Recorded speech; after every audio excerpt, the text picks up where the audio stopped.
Selamat pagi saudara-saudari semua, dimanapun kalian berada. Selamat pagi. Hari ini kita merenungkan kitab 2 Samuel pasal yang 11 yang disampaikan oleh Pastor Josan.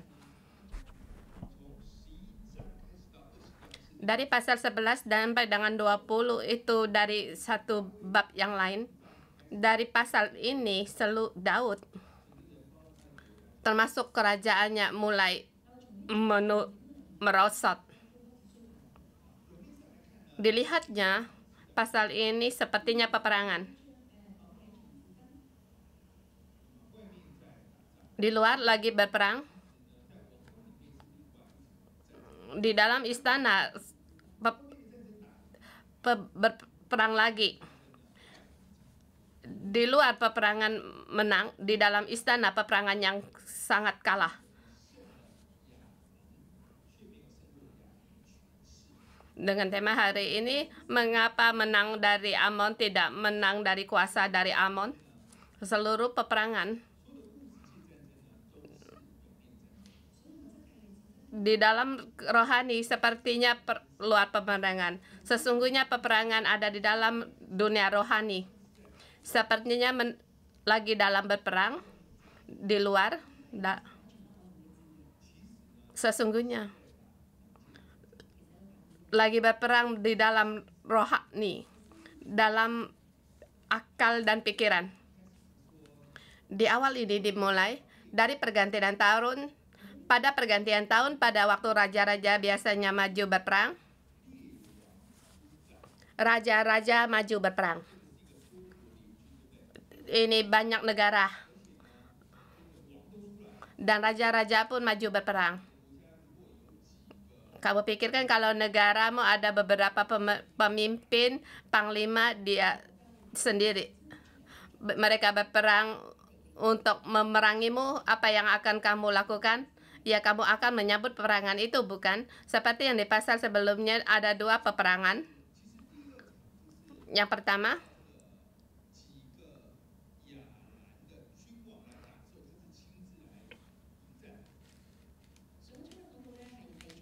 ya, peperangan pertama Raja Aram berperang melawan Daud.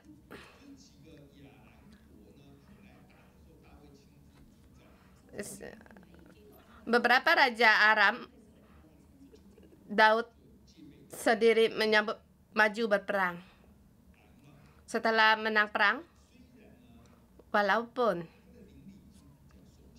di dalam rohaninya agak lelega,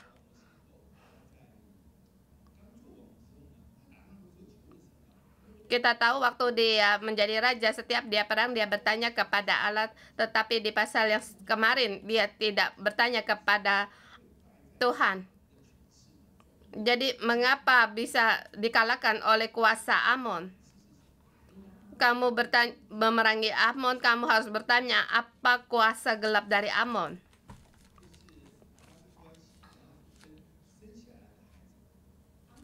Amon Lut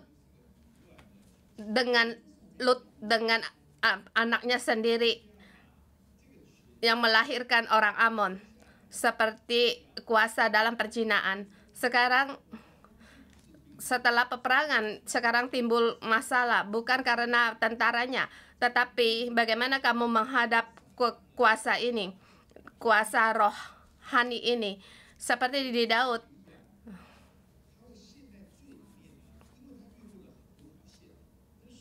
dia kalah bagi orang kalam kuasa Amon. Banyak sekali garis dalam dosa. Tidak langsung terjadi. Pasti akan melewati beberapa garis sebelumnya dia melewati satu garis, yaitu garis dalam bertanya kepada Allah. Sampai di sini raja-raja maju berperang. Ayat pertama belakang dikatakan, maka Daud menyuruh Yoab maju bersama orang-orangnya dan seluruh orang Israel. Daud sendiri tinggal di Yerusalem. Seharusnya kamu pergi berperang, maju, raja-raja pun maju berperang. Raja-raja hendak memusnahkan negaramu. Maka bagaimana mungkin kamu tinggal sendiri di Yerusalem? Di dalam rohnya merasa lega. Dikiranya perkara ini Yoab bisa mengatasinya. Jadi dia menyuruh Yoab untuk pergi. Apakah Daud harus pergi? Ya, seharusnya dia pergi. Setidaknya kalau dia tidak pergi, setidaknya dia di belakang berdoa. Dia tidak berbuat demikian. Ya, garis kedua, peperangan dalam doa, dia pun tidak berpegang pada itu. Ayat kedua, sekali peristiwa pada waktu petang ketika Daud dari tempat pembaringannya, ia lalu berjalan-jalan di atas soto istana. Tampak padanya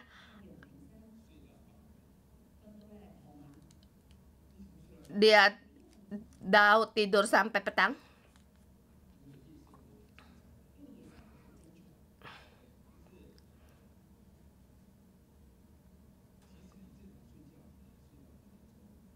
Sesungguhnya sering tidur, sulit untuk tidur sampai besok siang harinya, itu sulit.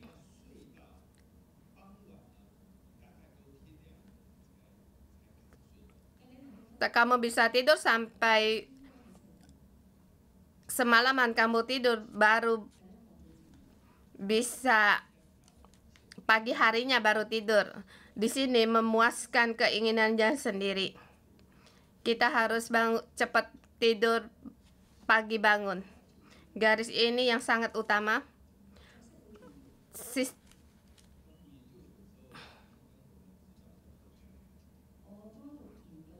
Waktu saya sekolah dalam penelitian, saya rindu bagi teman sekolah saya. Pagi-pagi dia tidur, malamnya dia menulis report.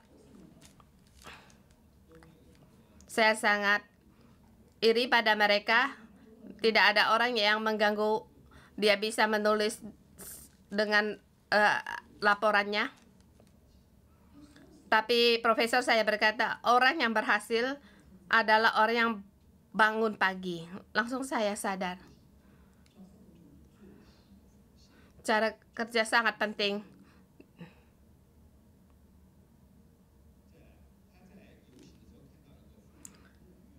Di situ waktu dia berjalan-jalan di atas soto istana, tampak padanya di atas soto itu seorang perempuan yang sedang mandi. Perempuan itu sangat elok rupanya. Dilihat memang oke. Tapi dia di situ melihat dia sangat elok. Ini adalah memuaskan keinginan dari matanya.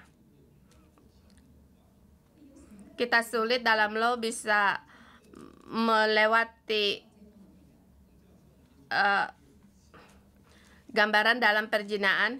Kalau kita ada ini dalam nama Tuhan Yesus, kita hardik ini. Kalau kamu terus merenungkannya, kamu akan merasa semakin baik dan mulai dalam masuk dalam perjinaan. Saya merasa Daud tidak berhati-hati melihat perempuan mandi itu tidak bermasalah, tetapi dia dengan serius tertuju pada perempuan yang mandi itu. Kata dari kantonis, hatinya deg-degan. Itu bermasalah. Garis yang keempat yaitu pandangan mata. Kemudian Daud menyuruh orang bertanya kepada perempuan itu, siapa perempuan itu?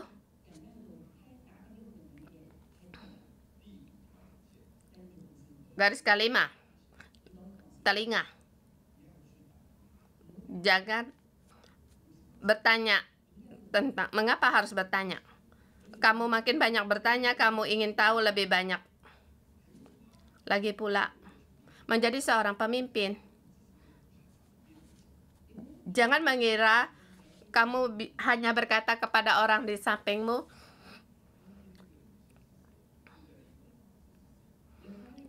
berdua di situ. Hei, perempuan itu siapa? Siapa perempuan yang tinggal di situ? Kamu berkira hanya sembunyi-sembunyi. Sesungguhnya kamu di situ bertanya dengan speaker. Kamu mengira orang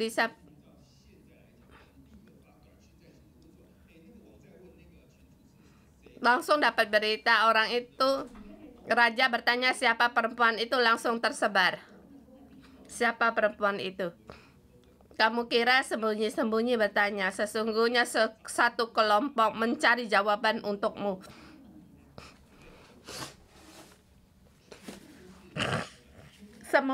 Semuanya secara terbuka. Jadi jangan sembarangan bertanya. Yaitu cadangan dalam telinga. Jawab orang itu, dia adalah Batseba binti Eliam, orang istri Uria orang Het itu. Sesungguhnya Daud sangat tahu dia salah satu 10 pahlawan bagi Daud yang bersama berkorban untuk dia. Sepertinya orang asing. Uria artinya, nama Uria artinya Tuhan adalah terangku. Nama yang diberikan ayahnya melambangkan ayahnya percaya pada Tuhan Allah ini. Satu keturunan yang saleh. Jadi memberi namanya Uria. Tuhan adalah terangku. Daud mengira dia sendiri bertanya. Sesungguhnya seluruh dunia hampir tak tahu mengapa dia harus bertanya demikian. Sesungguhnya kalau kamu membawa seorang pemimpin bisakah bertanya akan hal ini, pasti akan tersebar.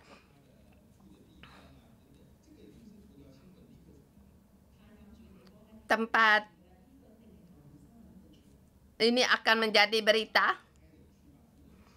Lalu Daud menyuruh orang mengambil perempuan itu datang kepadanya.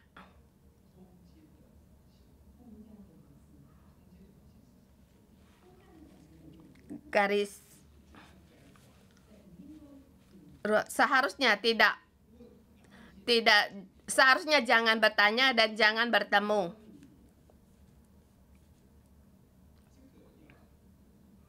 Ini harus diperhatikan. Kalau pergi ke tempat kantor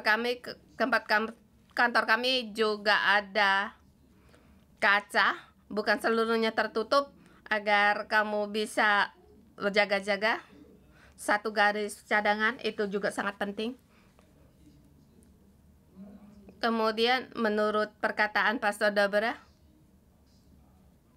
Uria, istrinya Batseba, dia tidak membawa kepalanya ditutup dengan kantong matono. Dia langsung datang. Orang ini harus masuk istana, bukannya hal yang susah. Mengapa kamu datang? Untuk apa kamu datang? Pasti akan bertanya. Mungkin di sebelahnya ada orang berkata ini adalah Batseba. Raja Daud mencari dia. Selapis demi selapis. Kemudian tersebar di sini, menyuruh orang mengambil dia.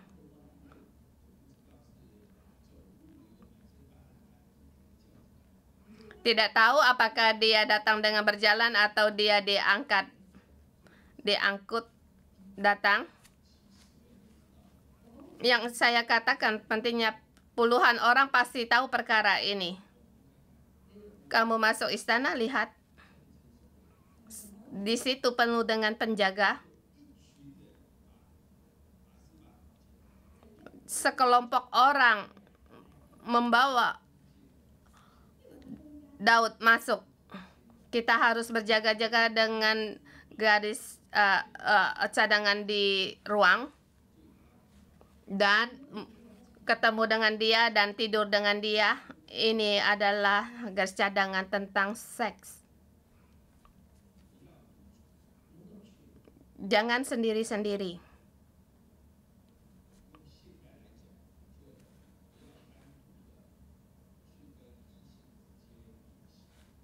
Zaman sekarang jangan seorang diri bersama dengan orang yang berlawan jenis. 1-2 kali mungkin oke, tetapi makin banyak, agar istri saya pun tahu dalam grup ini, karena setiap yang saya katakan dia pun tahu. Dia bisa mengoreksi hati saya.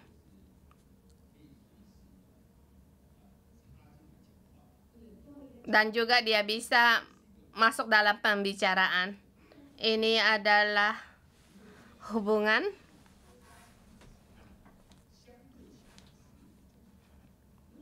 kalau di dalam grupmu kamu orang banyak, itu lebih aman. Ini garis yang terpenting.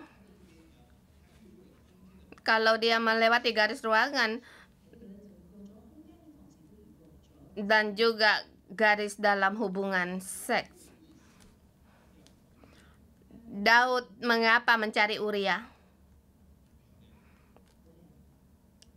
Istrinya sangat cantik. Apa urusannya dengan kamu kalau dia orang yang elok?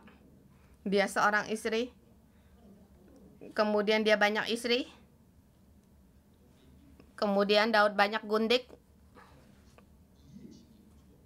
Dan terpikir cinta satu malam lumayan.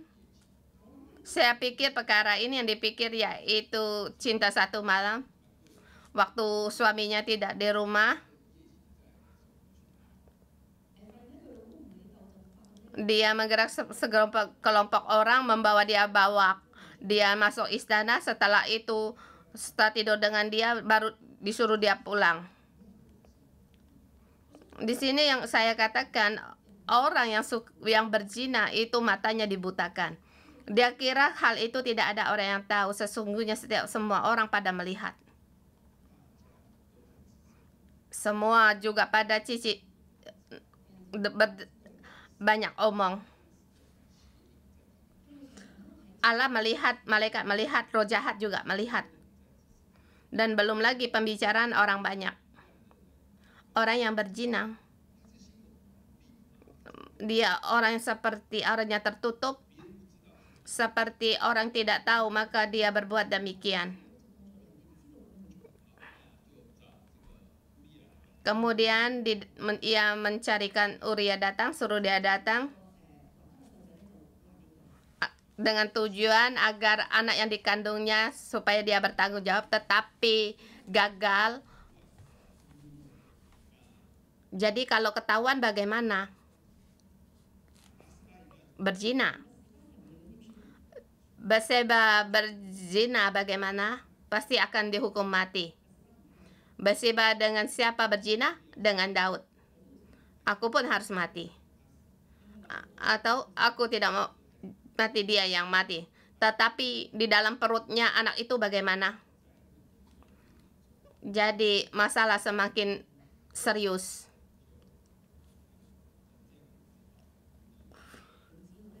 Dan akhirnya dia membunuh Uria. Hati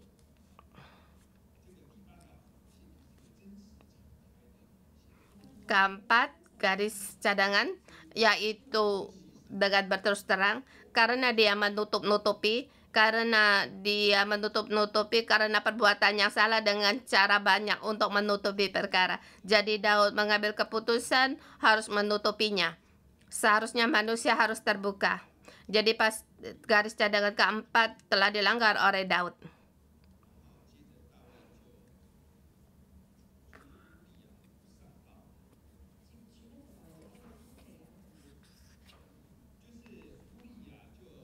Selanjutnya, Uria tidak mendengar. Seharusnya dia pergi tidur dengan istrinya, tetapi walaupun dinasehati dia tidak mau. Jadi jangan salahkan aku.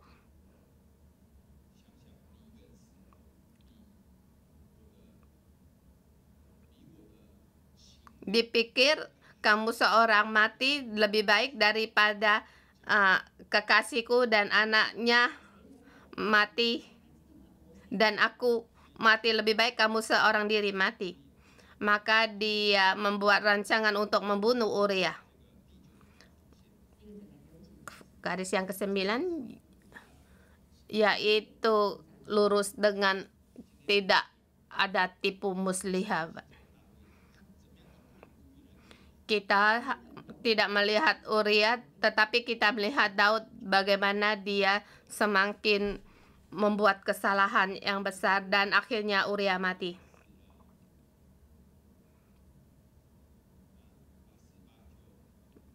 Dan Batseba juga sangat bersusah hati. Di situ ia berkabung. Sungguhnya kematian Uria akan membuat keheranan bagi orang lain.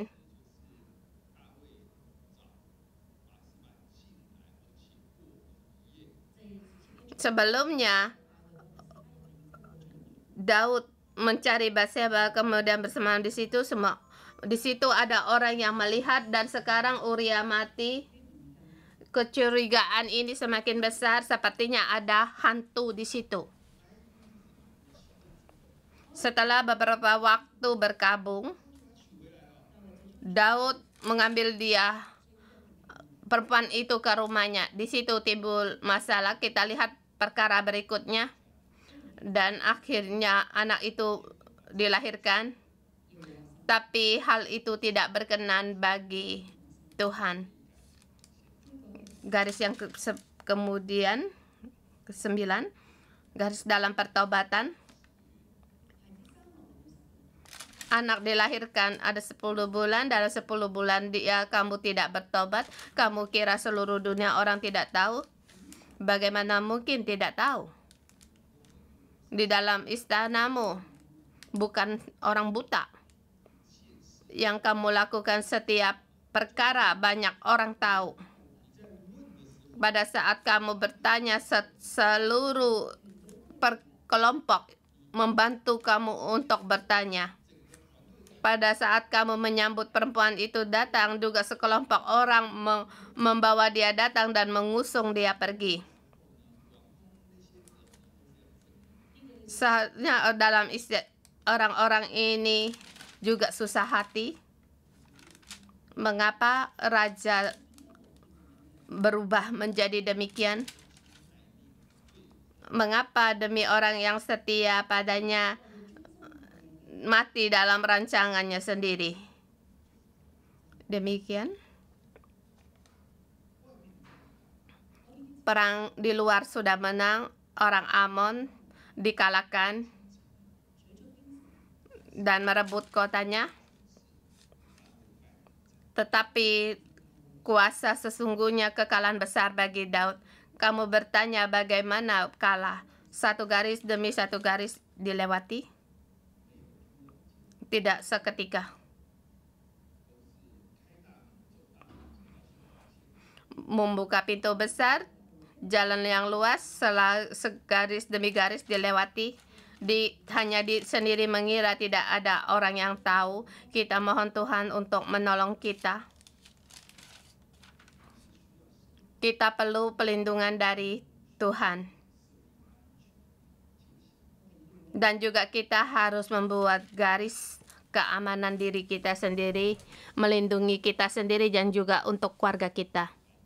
Dan juga melindungi perkumpulan kita, melindungi apa yang kita kerjakan, dan melindungi apa yang Tuhan berikan kepada kita. Mohon Tuhan untuk menolong kita. Haleluya.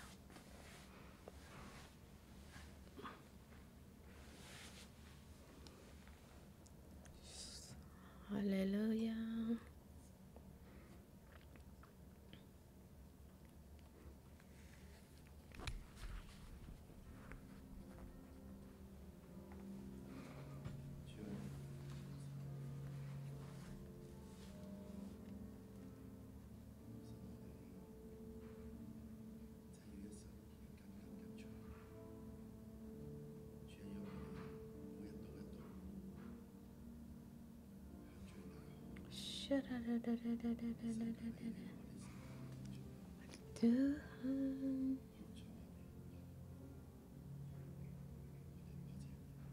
Tuhan, kami berterima kasih kepadamu.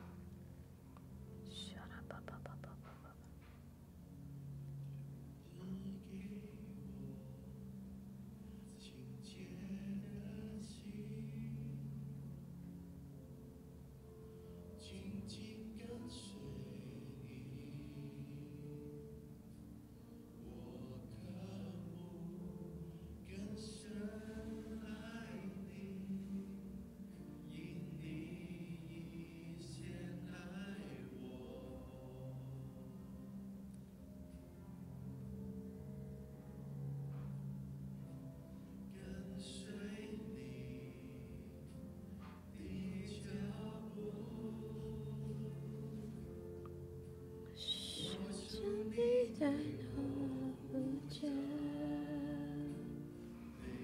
一天安静我看到亲近你无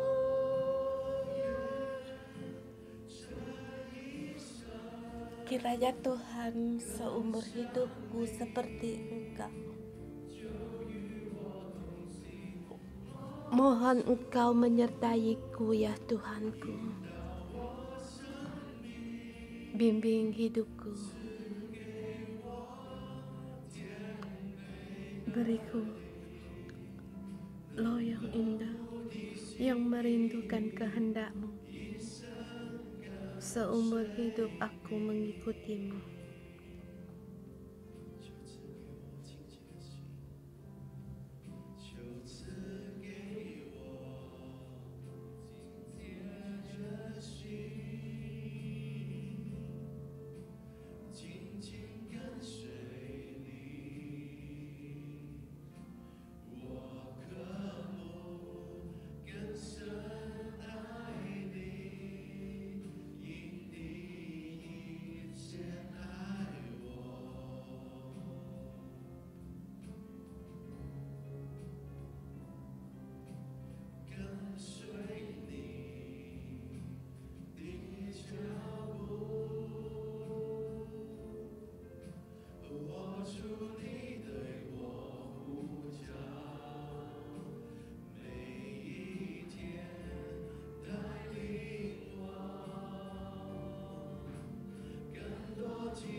Tuhan, ya Tuhan, saat ini Engkau masuk di dalam hati kami. Tuhan, Engkau menuntun setiap mata kami. Engkau yang menuntun mata kami. Engkau yang membimbing kami seluruhnya. Hanya di saat ini hanya tertuju padamu. Roh Kudus, Engkau curahkanlah kuasa-Mu pada kami setiap orang. Pagi hari ini Tuhan, kami perlu akan Engkau. Kami perlu Engkau untuk menerangi hati kami. Tuhan, Engkau terangi setiap garis di dalam hati kami. Apakah masih ada di sini?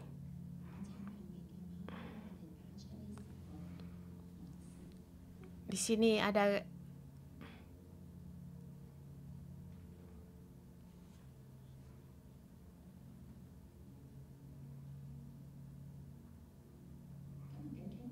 di dalam ayat hari ini ada garis pada saat di PowerPoint ditujukan kita bersama.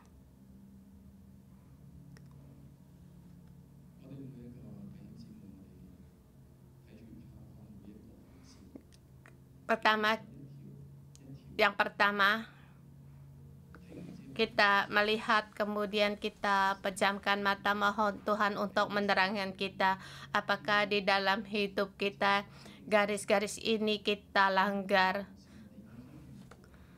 Pertama, bertanya kepada Allah,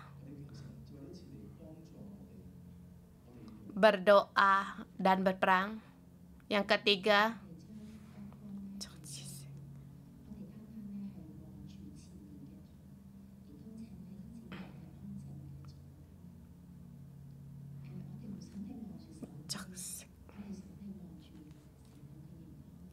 bertanya mata, telinga,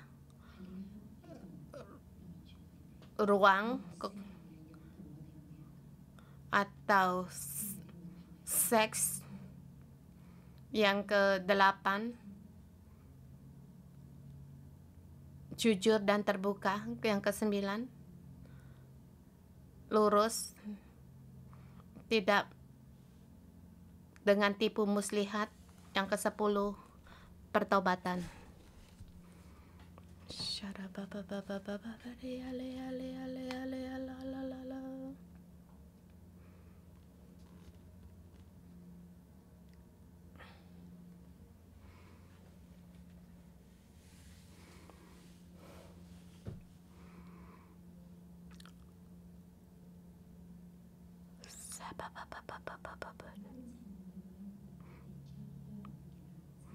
Saya mengundang kalian untuk melihat 10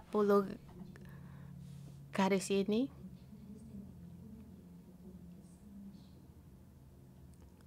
Adakah kita lihat adakah Roh Kudus berbicara kepada kita?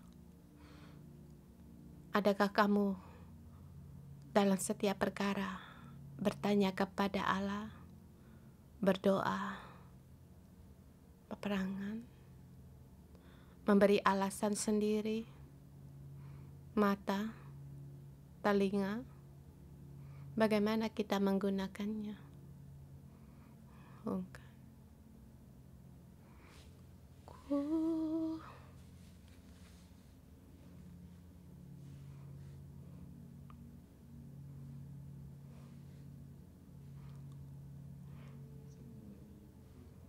Roh Kudus, kami berseru kepada Engkau. Buka mata saudara-saudari kami.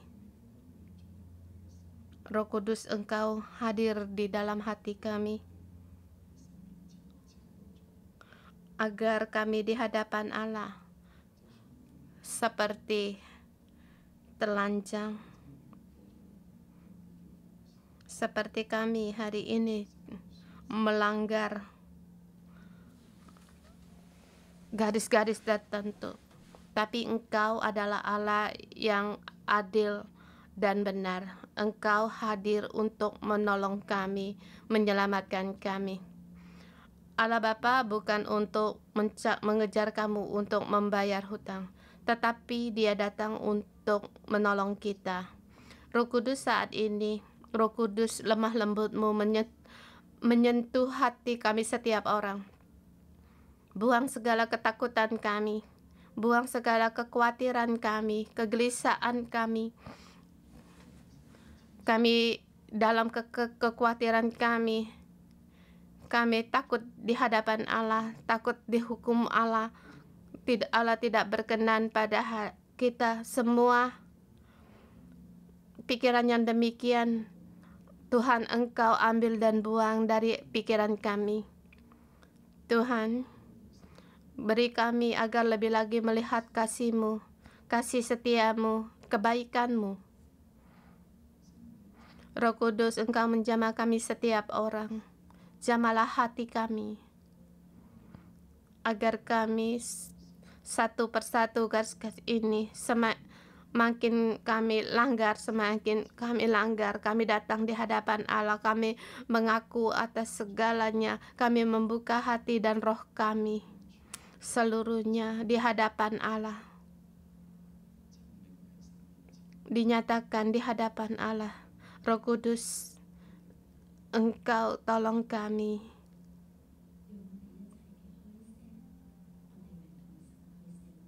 Mari kita berdoa, kita mengaku akan kesalahan kita atau kita telah melanggar. Kita mengaku bersama Tuhan. Kita mengaku kesalahan kita.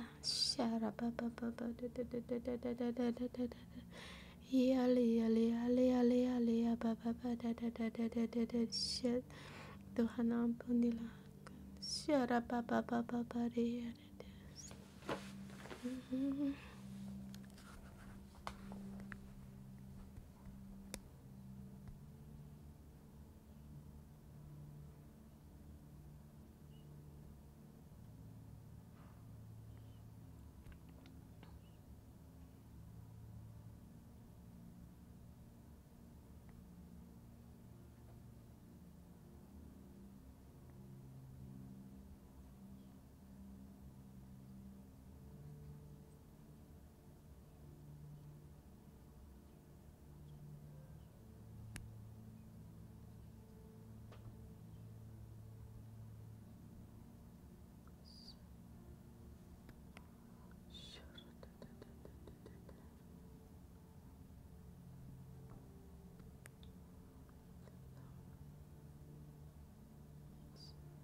Allah Bapa, kami datang di hadapan-Mu. Kami membuka segala sesuatunya di hadapan Engkau. Tuhan, aku mengaku aku ada dosa dalam pandang mata, dalam hawa nafsu, dalam pandangan mata. Ada kalanya kami berdosa pada Engkau, bahkan di dalam dunia internet ini, atau banyak sekali yang menggoda kami sehingga kami terjatuh dalam dosa perzinahan. Bahkan kami punya kebiasaan buruk. Tuhan, mohon Engkau berbelas kasihan dan mengampuni kesalahan kami. Kami berdosa kepada Engkau. Kami melewati batas dalam garis perzinahan. Tuhan, mohon Engkau menolong kami. Roh Kudus, mohon Engkau datang untuk menerangi kami setiap orang. Terima kasih Engkau memberikan garis-garis ini di dalam hidup kami.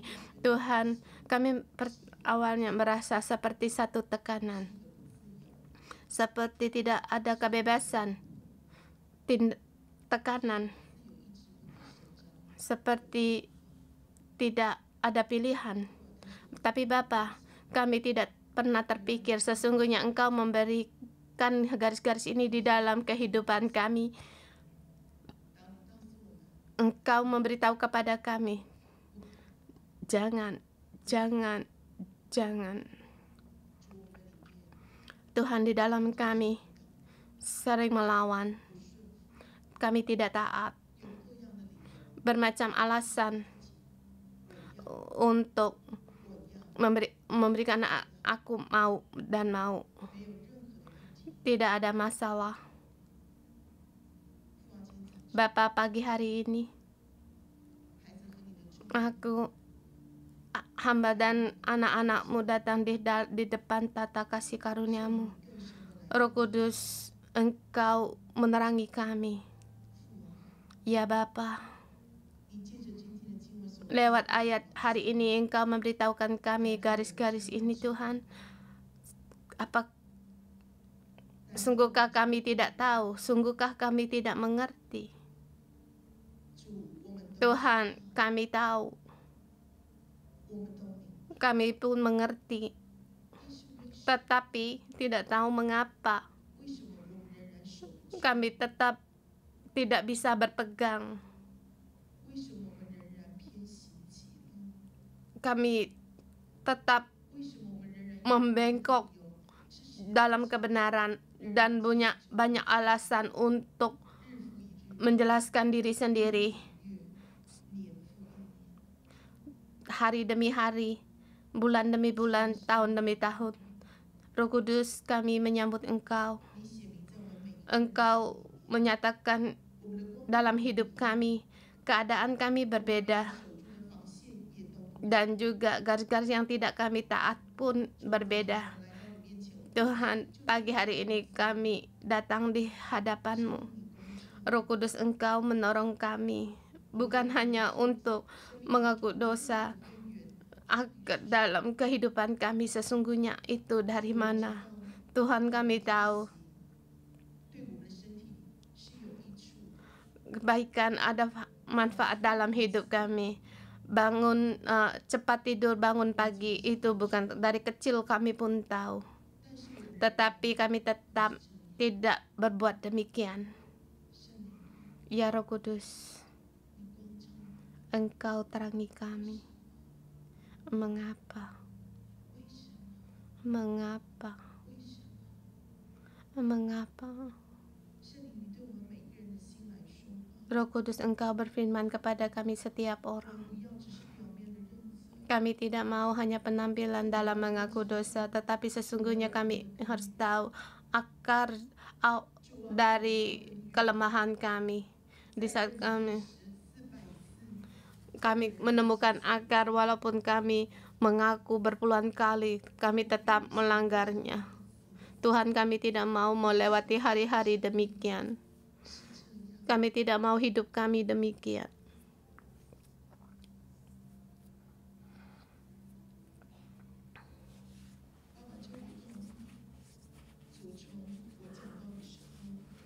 Bapa, seperti khotbah minggu, aku sama seperti anjingku dan juga seperti anjing Pastor Joshua dan Simon. Tuhan, di situ aku melihat sesungguhnya di dalam ini aku orang yang tidak punya garis. Vivor adalah anjingnya Pastor Joshua dan Simon. Saya tidak peduli bagaimana pikiran, cara lihat mereka tuannya. Saya melihat dia kasihan, saya merasa benar sendiri dan saya lakukan. Tetapi sesungguhnya saya tidak menghormati garis yang Kau berikan itu. Tuhan Yesus, di perjanjian lama Engkau telah mengajar kami jangan mengambil batas milik orang lain. Tetapi Tuhan, tanpa disadari aku telah mengambil garis batas Pastor Joshua dan Simon. Bahkan aku makin melewati.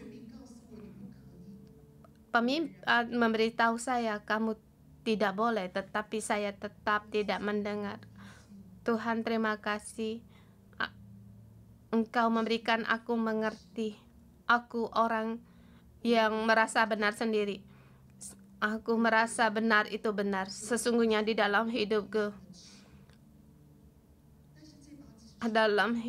ada kunci, tapi kunci ini adalah rusak.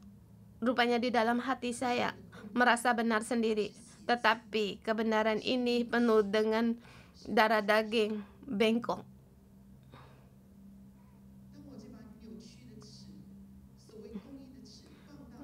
Dan kunci yang bengkok ini pada saat saya letakkan di dalam hidup saya menemukan di dalam hidup saya melampaui batas.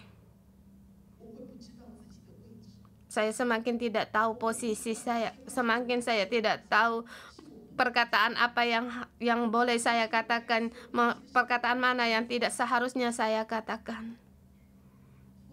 Bapa, terima kasih Engkau menerangi aku.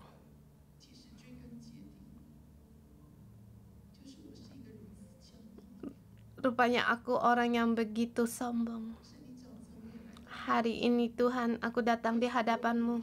Bagi saudara-saudari semua, aku berdoa. Bukan hanya penampilan, tetapi Tuhan, mohon Engkau ampuni aku. Aku tidak cepat tidur, bangun pagi. Ampunilah aku.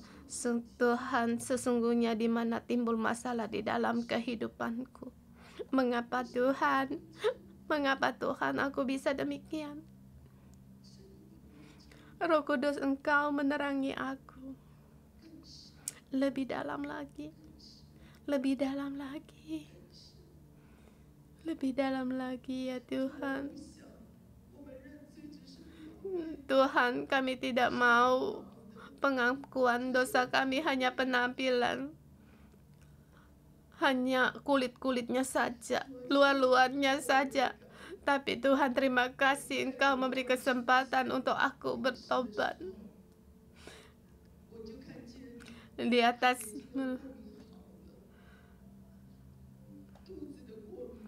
alergi pada mata saya telah sembuh, perut saya alergi semua, dan kebengkakan pada kulit saya sembuh.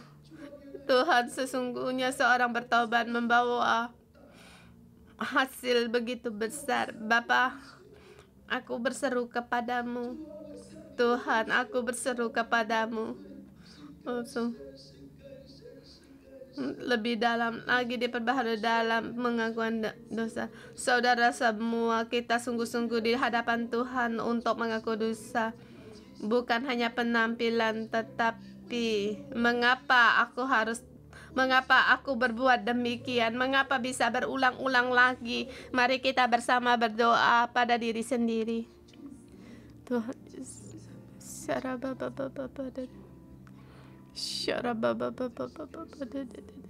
ya Tuhan, aku datang di hadapan-Mu. Mohon Engkau Tuhan menolong kami setiap orang, agar di dalam kami pengakuan dosa kami bukan hanya di luar-luar, tetapi lebih dalam lagi, masuk di dalam hati kami, masuk dalam hati sanubari kami, pengakuan dosa yang dari hati sanubari. Tuhan, kalau tanpa terang-Mu kami tidak tahu.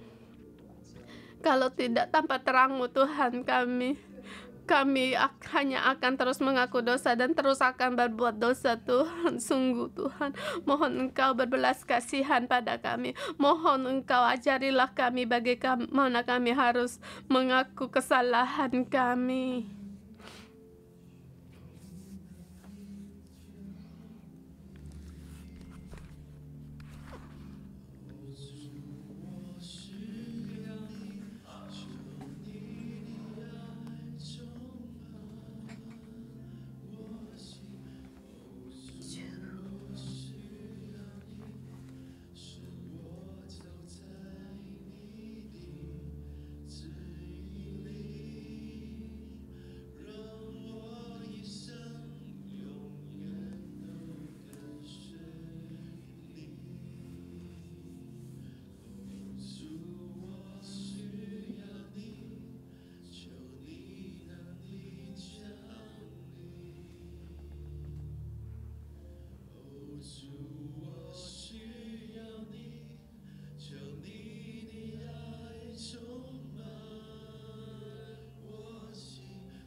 Tuhan Yesus, kami datang di hadapan-Mu. Kami berterima kasih. Tuhan, ini pengakuan dosa kami. Permulaan dari pengakuan dosa kami, bukan yang akhir. Terima kasih Tuhan Yesus, hari ini kami punya waktu untuk mengaku dosa. Bapa, kami datang di hadapan-Mu. Dalam nama Tuhan Yesus, memberkati saudara-saudari semua, petugas gereja, setiap pelajar, dan juga yang di online, yang ikut renungan pagi. Aku dalam nama Tuhan Yesus memberkati-Mu. Roh Allah menyertai-Mu. Roh Kudus menerangi-Mu untuk pertobatan di dalam hidup-Mu. Roh Kudus terus berbicara pada hati-Mu. Tanpa penerangan Tuhan, tanpa jamahan Tuhan, manusia tidak bisa masuk dalam pengakuan dosa. Jadi dalam nama Tuhan Yesus, aku memberkati-Mu. Allah Bapa mengasihi-Mu. Yesus menghargai-Mu. Roh Kudus peduli akan-Mu. Dia mengambil keputusan untuk memperbaharui-Mu, menguji kita setiap orang. Dalam nama Tuhan Yesus memberkati-Mu. Di dalam terang Roh Kudus berjalan, agar dalam terangnya Roh Kudus semua kegelapan-Mu, kelemahan-Mu, dengan kasih karunia-Nya, Roh Kudus menolong-Mu. Bukan hanya hidup-Mu mendirikan gas baru dan menjaga-Mu. Tuhan memberkati-Mu setiap saat dengan mengandalkan Tuhan mendapatkan kemenangan, bukan mengandalkan diri sendiri. Dalam nama Tuhan Yesus memberkatimu pada saat kamu lemah lagi. Kamu bisa mengangkat tangan berseru pada Yesus, Tuhan tolong aku. Kamu bisa berseru, Tuhan tolong aku, Tuhan tolong aku. Dalam nama Tuhan Yesus, tangan keselamatan Tuhan kembali mengangkatmu, menolongmu, dan menjagamu. Tuhan memberi kemenangan yang besar bagimu. Kasih karunia Tuhan ada padamu. Lebih dalam mengaku dosa, semakin mendapatkan kemenangan besar dan kemuliaan. Dalam nama Tuhan Yesus memberkatimu dan berdoa. Amin. Tuhan Yesus memberkati. Kita renungan pagi sampai di sini.